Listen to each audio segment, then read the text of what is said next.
तर आपण शिकत होतो रिफ्रॅक्शन ऑफ लाईट,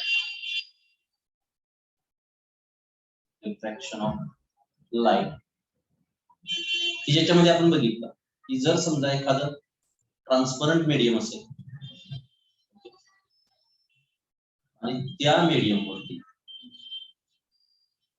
जर लाईट ऑब्लिकली म्हणजे जर तिरकी इन्सिडेंट झाली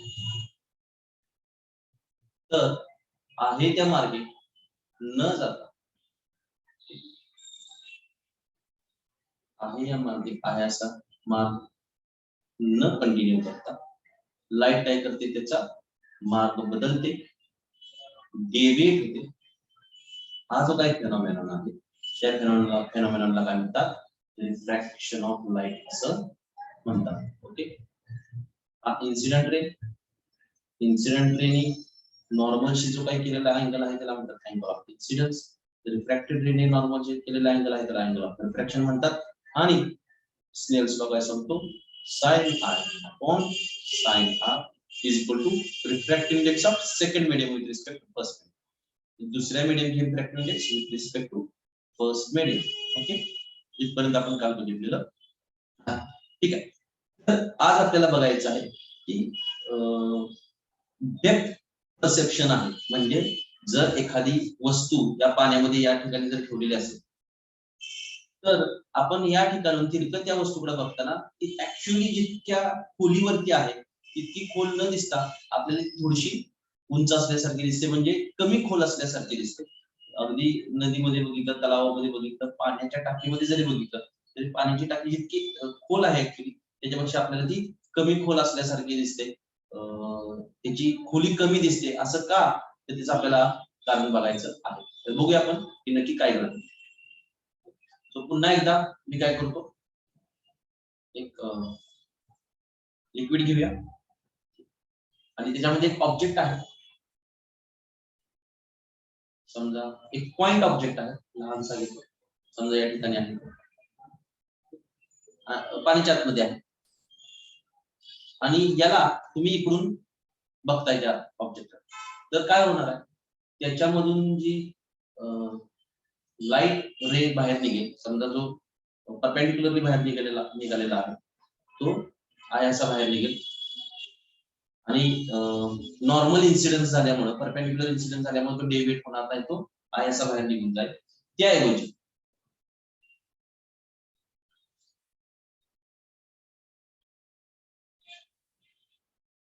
आणि जर तुम्ही त्याला तिरका बघितला तर याच्यामधूनच येणारा रे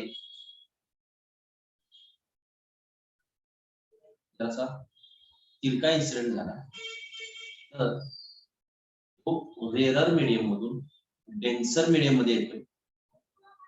रेअरर मीडियम मधून जर डेन्सर मीडियम मध्ये येत असेल तर तो काय होईल, away from the normal bend होईल.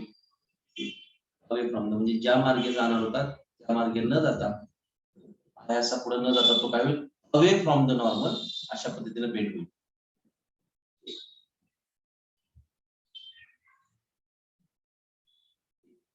परंतु मानवी मेंदू जो आहे तो आपल्याला काय सांगतो, की मानवी मेंदू आपल्याला सांगतो की light always travels in a straight line. ठीक आहे, त्यामुळे हा जो रे ऍक्च्युली या ऑब्जेक्ट पासून आलेला आहे, तर इथून जर तुम्ही बघत असाल तर तुम्हाला तो स्ट्रेट लाईन ट्रॅव्हल करतोय, म्हणजे कुठून तरी इथून आल्यासारखा बिहेव करेल. एक मिनिट मी डायग्राम काढून दाखवतो.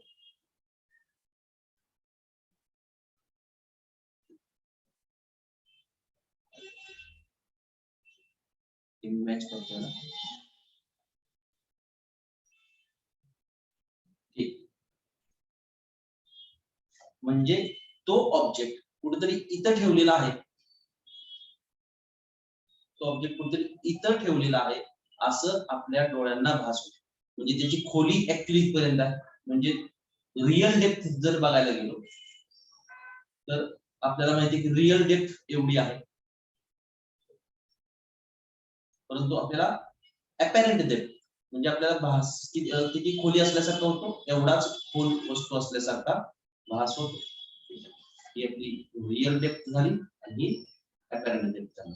ओके, समजा हे डिस्टन्स जर x असेल तर हे फक्त मानवी मेंदूमुळे त्याला एकच गोष्ट कळते की light always travels in a straight line, आणि त्यामुळं तुम्ही जर इथून जर बघत असाल तर ही जी आलेली लाईट आहे त्या आपल्या मेंदूला इथून आल्यासारखी भास होतो, आणि त्यामुळे ही वस्तू आपल्याला इथं दिसते, आणि ही जी ऍक्च्युअल डेप्थ आहे ती आपल्याला कमी झालेल्याचा भास होतो. किती कमी होते, ठीक आहे, किती डेप्थ कमी होते ते आपण काय करूया, कॅल्क्युलेट करूया लगेच. बघा इथं दोन ट्रायंगल दिसत आहेत मला. हा एक ट्रायंगल आहे, मी काहीतरी नावं देतो त्यांना. समजा हा ओ आहे, ओके, हा पॉइंट ओ डॅश आहे, याला पी नाव देतो, याला क्यू नाव देतो. So in triangle OPQ, in triangle OPQ, पहिल्यांदा आपण अँगल ऑफ इन्सिडन्स आणि अँगल ऑफ रिफ्रॅक्शन कुठून पाहिजे दाखवू. पहिल्यांदा इथून इथपर्यंत पडलेला हा अँगल ऑफ इन्सिडन्स आहे तुमचा, ओके. आता बघा ही ही रेड OP आणि हा क्यू म्हणू आपण, याला काय नाव दिलेलं नाही. हे दोन लाईन्स आहेत, म्हणजे नॉर्मल आणि ओपी ह्या दोन एकमेकाला पॅरलल आहेत, आणि हा जर मग आय असेल तर हा सुद्धा काय होणार, अँगल आय होणार आहे. सिमिलरली नॉर्मलशी रिफ्रॅक्टेड रेने केलेला जो अँगल आहे तो अँगल काय आहे, angle R, angle of refraction. आणि सिमिलरली त्याचमुळं पी ओ डॅश क्यू हा सुद्धा अँगल काय होणार, आर होणार, ओके.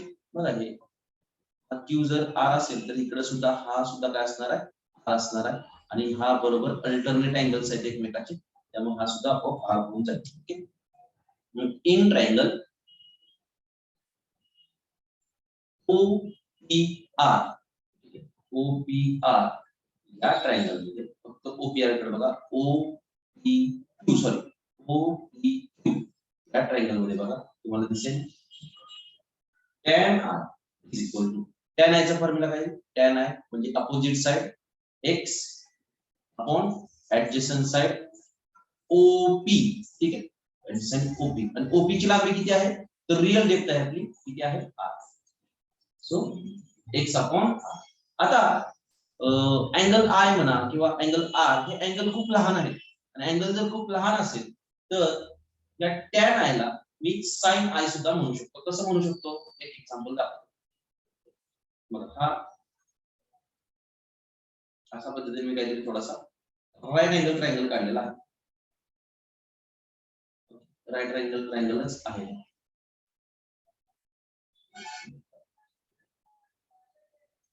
या राईट अँगल ट्रायंगल मध्ये राईट अँगल ट्रायंगल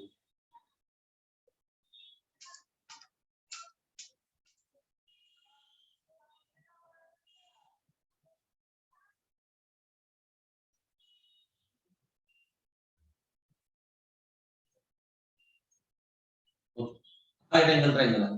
या राईट अँगल ट्रायंगल मध्ये हा समजा तुमचा आय असेल, तर आय चा फॉर्म्युला काय येतो, x अपॉन tan. tan चा जर फॉर्म्युला घेतला तर opposite side upon adjacent side, समजा मी याला r म्हणतो. आणि जर साइन चा फॉर्म्युला घेतला तर अपोजिट साइड अपॉन हायपोटेनस, हा हायपोटेनस आहे त्याला मी r डॅश म्हणतो.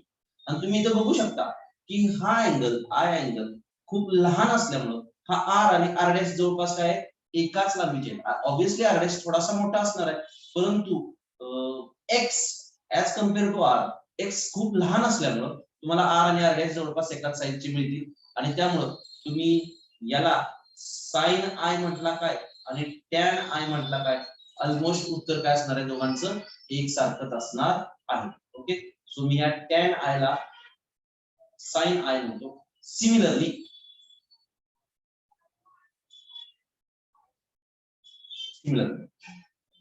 दुसरा ट्रायंगल आहे माझ्याकडे, कोणता ट्रायंगल आहे, ट्रायंगल ओ डॅश PQ. या ट्रायंगल मध्ये ओ डॅश PQ मध्ये पुन्हा एकदा मी tan r वापरतो. आता tan r म्हणजे अपोजिट साइड कोणती, x again divide by adjacent side. Adjacent side कोणती आहे, ओ डॅश P. ओ डॅश P म्हणजे ची लांबी किती आहे, a which is our apparent, आणि या दोघांचा फॉर्म्युला काय येणार, sin r, okay. tan r ला मी sin r, r लहान असल्यामुळे हे कधी म्हणू शकतो, if I and R are very small. हे आपण काय केलेलं कन्सिडर केलेलं आहे. त्यामुळे मी tan i ला sin i म्हणू शकतो किंवा tan r ला sin r म्हणू शकतो. तर मग मला काय करायचंय, रिफ्रॅक्टिव्ह इंडेक्सचा फॉर्म्युला वापरायचा. रिफ्रॅक्टिव्ह इंडेक्सचा फॉर्म्युला काय तो sin i upon sin r आणि मग या दोन किमती त्याच्यामध्ये भरा. परंतु इथे एक प्रॉब्लेम असा आहे की i म्हणजे अँगल ऑफ इन्सिडन्स आहे वॉटर मध्ये.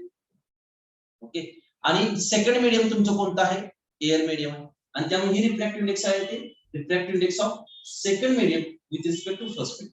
आणि तुम्ही जर याचं उत्तर काढलं तर तुम्हाला मिळेल refractive index of air with respect to water. ठीक आहे, refractive index of air with respect to water असं मिळेल. आपल्याला असं उत्तर नको आहे. आपल्याला उत्तर पाहिजे refractive index of water with respect to air असं उत्तर हवं आहे. आणि असं जर उत्तर हवं असेल तर हे sin i upon sin r वापरून चालणार नाही. आपल्याला काय वापरावं लागेल, उलट करायला लागेल, sin r upon sin i असं वापरायला लागेल. sin r ची किंमत किती आहे, sin r म्हणजे tan r काय आहे x upon a, x upon a आणि sin i काय आहे x upon r, x upon r. Okay, so x ला x कॅन्सल होईल, हा a डिनॉमिनेटर मध्ये जाईल आणि हा r डिनॉमिनेटरच्या डिनॉमिनेटर मध्ये आहे तो वरती जाईल. त्यांना समजत नाही त्याच्यासाठी एक स्टेप एक्स्ट्रा लिहितो, x upon a into r upon x, x x will get cancel आणि उत्तर आपल्याला मिळेल r अपॉन a. ठीक आहे, sin i upon sin r म्हणजे काय, refractive index of water with respect to air. आणि दिस इज आवर आन्सर. काय आन्सर मिळाले, r आणि a म्हणजे काय आहे. सो याला थोडासा इकडे सरकवतो.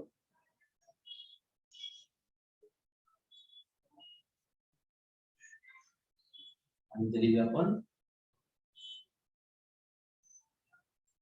n is equal to r. r म्हणजे काय आहे, r is real depth divide bye a म्हणजे काय आहे, apparent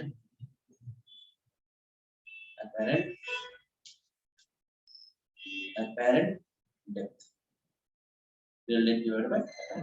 आणि मग हे तुम्हाला 2 मार्काला किंवा 3 मार्काला प्रूफ येतं की शो दॅट, हे असे show that refractive index of a medium is equal to real depth divide by apparent depth. काय करायचंय तुम्हाला, डायग्राम काढायची आहे.